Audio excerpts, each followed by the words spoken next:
In the grand, living ecosystem of your garden, insects are never the enemy. When you see aphids clustering on your stems or spider mites spinning webs on your leaves, the default human reaction is to wage war, to reach for chemical sprays and eliminate the invaders. But nature operates with an elegant, complex intelligence. She does not send pests as randomly occurring invaders. She sends them as her garbage collectors, specifically designed to clean up plants that are physically stressed, metabolically unbalanced, or chemically incomplete. When a plant is struggling, its physiological distress is not invisible. It emits distinct electromagnetic frequencies that act as a beacon. Furthermore, a stressed plant fails to complete protein synthesis, causing a massive buildup of free nitrates and simple sugars in its sap. To a pest, this acts as a flashing neon sign inviting them to dinner. If we want to build a truly resilient, high-yielding garden, we must stop thinking like chemical exterminators and start thinking like biological orchestrators. We must manage the immediate pest pressure without destroying the wider ecosystem, while simultaneously addressing the nutritional and biological imbalances that invited the pests in the first place. Before we look at the specific protocols for the 5 most common pests, we must establish a biological protocol for choosing and applying raw materials. When you shop for garden inputs, the front of the packaging will boast loud claims about nitrogen, phosphorus, and potassium, the NPK ratios. But this is a shallow story. To select a product that supports a living system rather than degrading it, you must flip the packaging over and read the derived from statement on the back of the label with a microscopic lens. Prioritize products that are carbon complexed or biologically chelated. When minerals are bound to amino acids, humic substances, or fulvic acids, they are protected from locking up in the soil chemistry and are immediately bioavailable to the plant. Steer clear of cheap synthetic carriers that introduce high salt indexes. Specifically, avoid potassium chloride, often listed as muriate of potash and calcium nitrate. Chloride acts as a soil biocide, killing your underground microbial workforce. Nitrates, on the other hand, force plants to take up excessive water, bloat their cell walls, and accumulate simple, unconverted nitrogen compounds that invite chewing insects. Instead, seek out inputs derived from natural, whole plant, marine, or mined organic sources that deliver a complete mineral matrix. Here is your high-efficiency regenerative toolkit. First, sulfate-based minerals.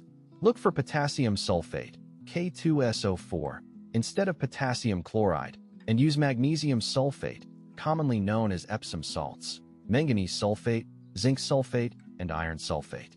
Sulfates carry vital sulfur that plants use to build complete, insect-repellent proteins. Second, carbon complexing. When applying raw mineral salts, always mix in concentrated liquid humic or fulvic acid. This carbon coats the raw minerals, neutralizing their harsh salt index and mimicking biological chelation. Third, cold-processed kelp. Search for unheated Ascophyllum nodosum liquid kelp extract. Avoid high-heat chemical extractions, which destroy the sensitive natural phytohormones, like auxins, cytokinins, and betaines, that signal stress resilience. Fourth, chitin stimulators. Look for insect frass or liquid chitosan. These act as natural elicitors, tricking the plant into thinking it is under active insect attack, which triggers it to aggressively thicken its leaf tissues. How you apply these inputs determines their efficiency. For foliar sprays, always apply in the early morning between 4 a.m. and 7 a.m., or in the late evening after 6 p.m. This is when temperatures are cool and the leaf stomata, the breathing pores, are completely open. Spray until the leaves are damp but not dripping, and always mix in a natural wetting agent, like liquid Castile soap or Jadam wetting agent, to break water surface tension and ensure the minerals coat the leaves in a contiguous film. For soil drenches, always co-apply liquid humic acids or high-quality compost extracts. This supplies the carbon, safe houses, and soil microbes needed to bind and cycle those minerals, preventing them from leaching into groundwater or locking up in the clay chemistry. If you like this info, please like the video, comment, and subscribe to the channel as it helps us grow and shows your support. Let's look at our first target, aphids. These soft-bodied, sap-sucking insects multiply with incredible speed. They are intensely attracted to plants running on an excess of free nitrates and simple sugars. When a plant lacks the micronutrient catalysts required to convert simple nitrogen into complete proteins, those free amino acids float loosely in the sap, providing a perfect, easily digestible feast for aphids. To treat them in the short term, use this application sequence. First, blast physically. Use a strong, focused stream of water from your garden hose to physically knock the aphid colonies off the stems and the undersides of the leaves. Second, apply a wetting agent. Mix a natural surfactant like Jadam wetting agent or a pure, organic unscented liquid Castile soap at 2 tablespoons per gallon of water. Add a homemade garlic chili extract if you have it. Third, coat thoroughly. Spray the mixture directly onto the remaining aphids at sunset. The soap film must physically cover the insects, as it works by plugging their breathing spiracles and suffocating them. Fourth, release predators. Introduce wild beneficial insects, specifically green lacewing larvae or ladybugs, into your garden canopy. For long-term prevention, you must optimize leaf photosynthesis and drive protein synthesis. This is achieved by ensuring your plants have adequate magnesium, iron, manganese, and sulfur, the vital engine room minerals that plant cells use to build chlorophyll. When photosynthesis is running efficiently, the plant rapidly converts simple sugars into complex starches and free nitrates into complete, complex proteins. Lacking free, simple nutrients to feed on, aphids will simply bypass your healthy crop. Apply a foliar spray containing Epsom salts, liquid chelated iron, and a complete, soluble trace mineral sulfate package, including manganese and zinc, mixed with a tablespoon of concentrated liquid fulvic acid. This fuels the leaf's chloroplasts, ensuring that free nitrates are folded into stable proteins and leaving the sap completely clean and unpalatable to sucking pests. Spider mites are tiny arachnids that thrive in hot, dry, and dusty environments.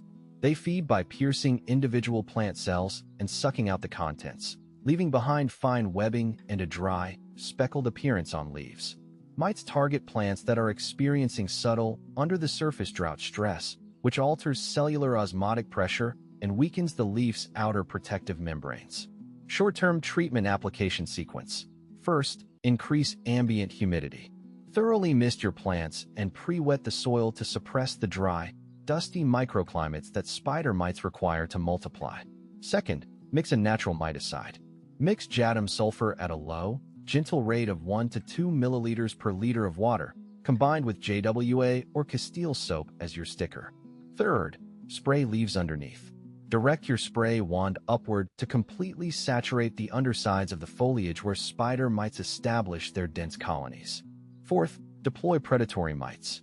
For localized hotspots, release predatory mites like Phytocylus persimilis. When plants are supplied with abundant organic carbon, soil moisture retention improves, shielding the roots from dehydration. This stable hydration allows the plant to naturally synthesize lipids that form a slick, waxy, and impermeable coating on the leaf cuticle. Mites cannot easily pierce this physical seal. To accomplish this biologically, apply regular soil drenches of liquid humic acid to build soil organic sponge structures, paired with bi-weekly foliar applications of premium, cold-processed liquid kelp. Kelp is packed with natural betaines and osmolytes that protect plant cells from collapsing under heat and drought stress, while the humics provide the carbon backbone needed to trigger lipid synthesis. Cabbage worms, hornworms, and loopers are the larval stages of moths and butterflies. These chewing pests feed on leaf tissue, leaving large, ragged holes. They target plants that have very thin cell walls and lack local defense compounds, often due to a functional deficiency in calcium and boron. Short-term treatment application sequence. First, handpick larvae. Check your plants in the early morning, physically removing any visible caterpillars and placing them into a bucket of soapy water. Second, apply biological control. Mix Bacillus thuringiensis, BT, a naturally occurring organic soil bacterium, into your sprayer with a gentle drop of soap as a sticker. Third, target chewing zones. Spray both sides of the leaves thoroughly. When the caterpillars consume a treated leaf, the BT protein paralyzes their digestive tract, causing them to stop feeding and die naturally. Fourth, encourage wasps. Plant diverse flowering herbs like dill, fennel, or cilantro nearby to attract tiny parasitic wasps. Long-term prevention. The long-term secret to deterring chewing caterpillars is to build dense, physically tough plant cells and trigger the synthesis of plant secondary metabolites. When calcium is guided into the cell walls by adequate boron, it forms a rigid, concrete-like calcium pectate matrix. This physical toughness wears down the mouthparts of chewing larvae. Furthermore, when plants reach higher levels of health, they produce complex terpenes, tannins, and essential oils that make the leaves physically indigestible. To build this structural defense, utilize regular foliar sprays of liquid calcium acetate, which you can easily make at home by reacting toasted eggshells with high-quality organic vinegar, or a premium, commercial amino acid chelated calcium. Always pair your calcium sprays with a trace amount of soluble boron. Boron acts as the transport coordinator, steering the calcium directly into the leaf cell walls. Whiteflies are tiny, winged insects related to aphids. They cluster on the undersides of leaves, sucking plant sap and excreting a sticky, sweet substance called honeydew, which can invite black sooty mold. Like aphids, they are attracted to plants struggling with high nitrate levels and weak cuticles. Short-term treatment application sequence. First, hang sticky traps. Place yellow sticky cards directly within the plant canopy to capture the active flying adults and disrupt their breeding cycle. Second, apply beneficial fungal spray. Spray an organic biological control containing the beneficial fungus Boveria bachiana. Third, ensure complete canopy coverage. Thoroughly spray the foliage, focusing on the undersides of the leaves. The fungal spores will attach to the whiteflies, penetrate their cuticles, and eliminate them biologically. Fourth, use soap as a knockdown. If populations are high, utilize JWA or Castile soap at sunset to provide an immediate physical knockdown. Long-term prevention. Whiteflies struggle to survive on plants that physically defend themselves with a thick cuticle loaded with waxy lipids and complex carbon compounds. When a plant detects chitin, its natural immune system goes on high alert, actively thickening its outer cell layers and synthesizing defensive enzymes. This physical defense makes it impossible for whiteflies to insert their delicate mouthparts into the leaf vascular system.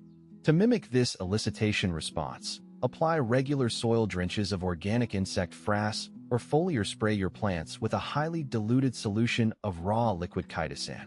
Tricking the plant into detecting these trace chitin signals forces it to synthesize localized chitinase enzymes and aggressively thicken its leaves. Thrips are tiny, slender insects that feed by rasping the leaf surface and sucking out the plant sap, leaving behind a silvery, scarred appearance and black specks of waste. They target tender, fast-growing tissues that are rich in free amino acids and lack structural silica. Short-term treatment application sequence. First, use blue sticky traps. Hang bright blue sticky cards near your crop canopy, as thrips are naturally attracted to the blue wavelength of light. Second, apply spinosad or soap. Spray spinosad or JWA soap directly on the affected areas. Third, spray at dawn. Apply the treatment in the early morning when thrips are most active on the upper leaf surfaces. Fourth, release predatory mites.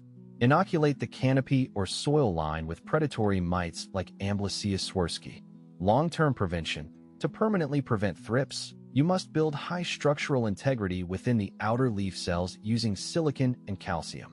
When plants absorb biosilica, they deposit it directly into the outer epidermal cell walls, forming a tough, glass-like barrier. Thrips possess very weak, rasping mouthparts. When they encounter a leaf cell wall fortified with silicon and calcium, they cannot physically scratch open the cell doors to feed. To achieve this, apply weekly soil drenches of soluble potassium silicate or spray your leaves with a concentrated, home-brewed horsedale herb tea. Pair this silica program with your homemade calcium acetate foliar sprays.